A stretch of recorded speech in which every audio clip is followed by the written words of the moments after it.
Ngayon po guys, good evening po sa ating lahat. Ayan, kitang-kita naman gabi na kasi madilim yung palibot natin. Another vlog content na naman po tayo ngayon guys. And for today's content, ipapasilip ko po sa inyo yung preparation nila Brotexon at nila Coach Jerome Morales together with some of our team Philippines representative. Ayan, sasabak po nitong parating na IPSC Handgun World Shoot 2025 nagaganapin po dito sa South Africa. Ayan, so ipapakita ko lang po sa inyo yung preparation nila kasama po nung mga representative ng mga juniors natin na ginanap po dito sa actually sila bro at Coach Jerome, madalas po silang mag-training.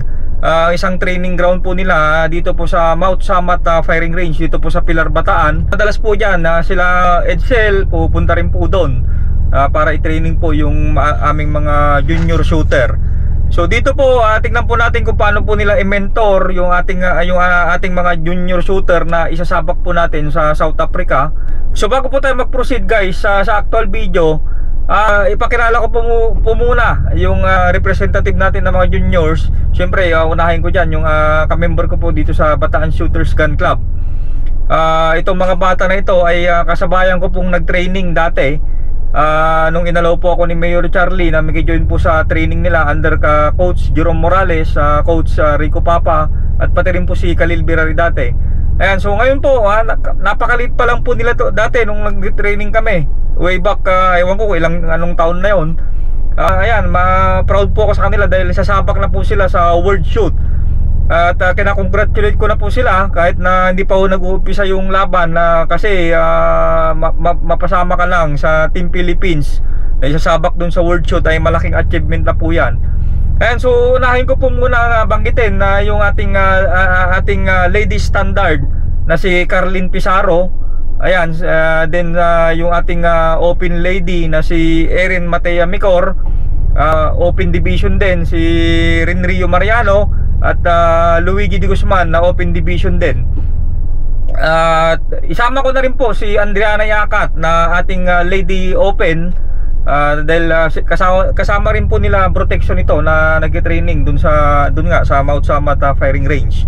Marami pa pong ibang representative natin na ito lang po yung minention ko kasi ito po yung kasama nila bro na nag-training dun sa Samat na aking naaktualan.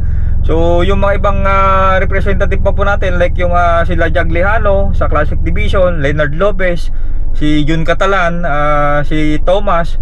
Kung gusto nyo po makita yung competitor list natin dito sa Pilipinas or sa ibang country na mga competitor list, kompleto po yun, makikita nyo po sa website. Search nyo lang po yung website ng IPSC Handgun na World Shoot 2025 dito sa South Africa. Makikita nyo po yung mga representative po ng bawat country. And guys, so proceed po tayo sa actual video. Tignan po natin kung paano po i-mentor, i-motivate nila Brotexon at Coach Jerome Morales itong mga junior shooter natin. Ayan, so proceed po tayo guys.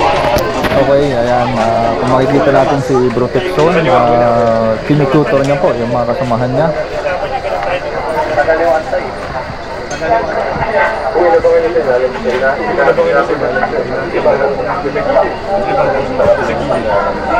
Ayan. Maganda rin pagka may expert na ganyan kasamaan mo sa firing range, makinig ka lang sa mga tutor niya, magkakaroon ka ng idea.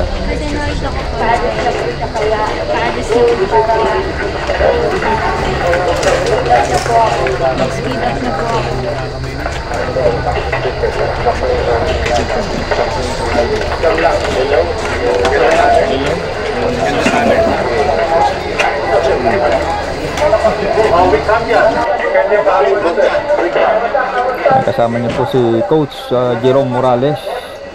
Tandem po ng dalawa na yan. Sila po nagtitraining sa mga juniors.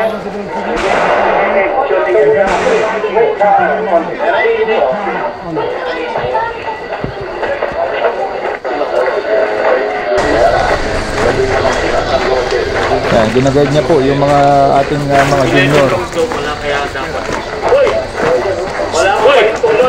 Wala pa pahintulot.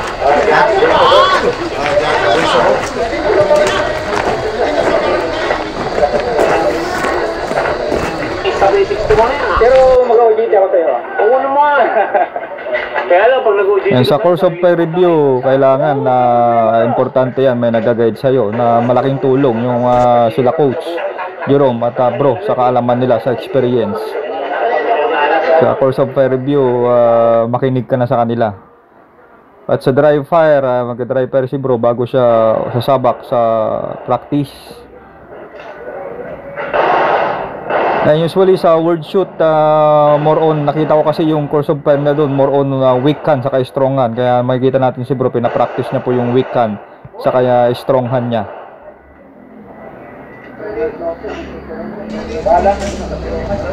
Ayan, dito sa course of fire, ito po ay weak hand, gagamitin po weak hand kasi ganun nga po sa word shoot, more on sa weak hand saka strong hand. Kaya pinapractice po nila yan nasa weak hand.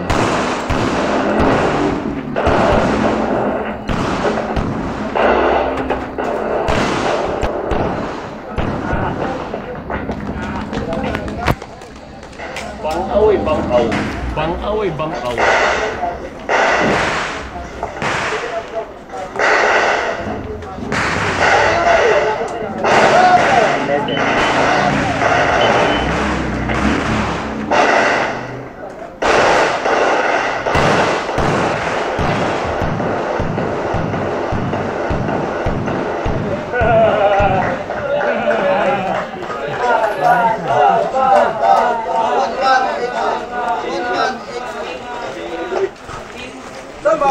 Okay, so ito naman sila Coach Jerome, yung kanilang dry run.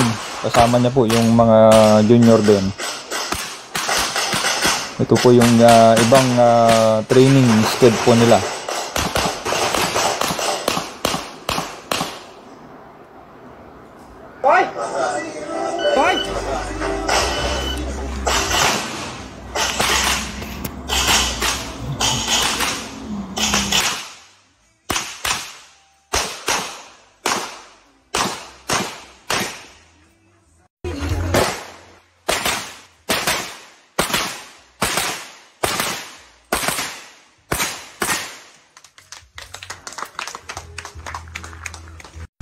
Bye.